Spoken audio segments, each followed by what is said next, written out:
ఎలా ఉన్నారు? అందరూ బాగుండాలి, అందులో మనం ఉండాలి. మీ జేపీ. ఓకే. సో ఒక చిన్న టాపిక్, అంటరానితనం అమానుషం. అంటరానితనం అమానుషం.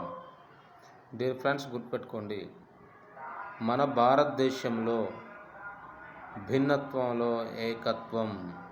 భిన్నత్వంలో ఏకత్వం అంటే అనేక కులాలు, అనేక మతాలు, అనేక వర్ణాలు, అనేక వర్గాలు, జాతులు ఇవన్నీ కలిసి ఏకత్వంగా అంటే భారతీయులుగా, ఇండియన్స్గా, భారత జాతిగా మనము జీవిస్తున్నాం.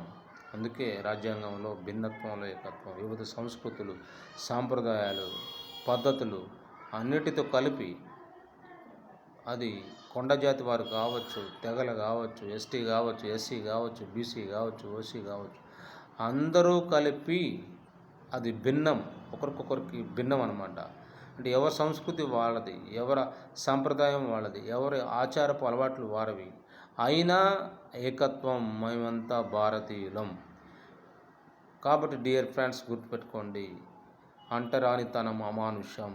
ఒక కులంతో ఒక మనిషిని దూషించొద్దు, ఒక మతంతో ఒక మనిషిని అవమానించొద్దు. నీది తక్కువ కులం, నాది ఎక్కువ కులం, నీది తక్కువ జాతి, నాది ఎక్కువ జాతి, నీది తక్కువ మతం, నాది ఎక్కువ మతం అని మనము ఒకరినొకరు హింసించుకోవద్దు, దూషించుకోవద్దు.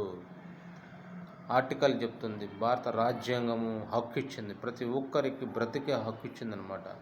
ఎవరిని కించపరచొద్దు, ఎవరిని దూషించొద్దు, ఎవరిని అవమానించొద్దు, ఎవరిని వేధించొద్దు. ఓకే. అంటరానితనం అమానుషం.